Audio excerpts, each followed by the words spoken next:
Әбіш Кекілбайұлы қазақ әдебиетінің биік шыңы. Оның туындылары тек тарихи уақиғаларды емес, адамның ішкі жан дүниесін, рухани күйзелісін, уақыт пен тағдырдың күресін терең бейнелейді. Менің бүгінгі ой толғауым жазушының ең күрделі туындыларының бірі Аңыздың ақыры романы. Адамзат тарихында талай қаһарлы билеуші өтті. Талайы тізе бүктірді, талайы тағдырды өзгертті. Бірақ солардың ішінде өзін-өзі жеңе алмағаны қаншама.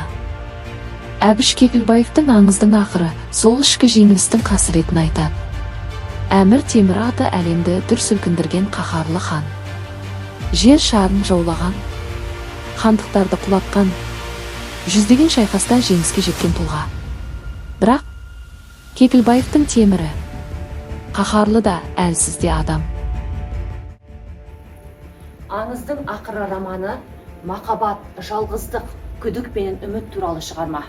Ол жердегі ең басты ой адамның ішкі әлеміндегі соғыс, сыртқы әлемдегі соғыстан да ауыр деген ой. Елдің тірегі болған бұл хан 50-ге келсе де айбары асқан, рухы биік тұлға. Аға түсінде желді есіп, сыртқа мығым көрінгенімен оның жүрегінде жасырын күрес бар. Көзі өткір.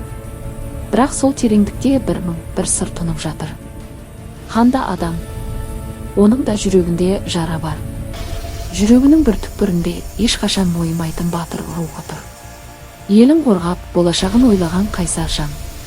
Ал екінші жағында жалғыздық, күмән, өзіне деген сұрақтар. Айбарлы ханның да әлсіз сәттері болады. Осы екі әлем, батырлық пен әлсіздік ханның жүрегінде күнде күреседі. Бірі алға жетелейді, бірі тоқтатады.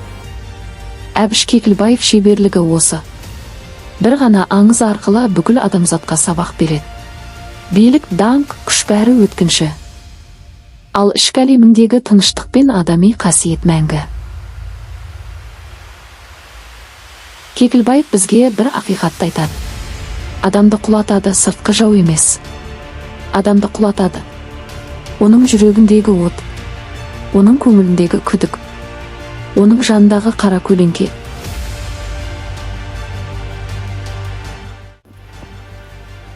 Романнан туған сұрақ: биік таққа жеткен адам өзін жеңе ала ма?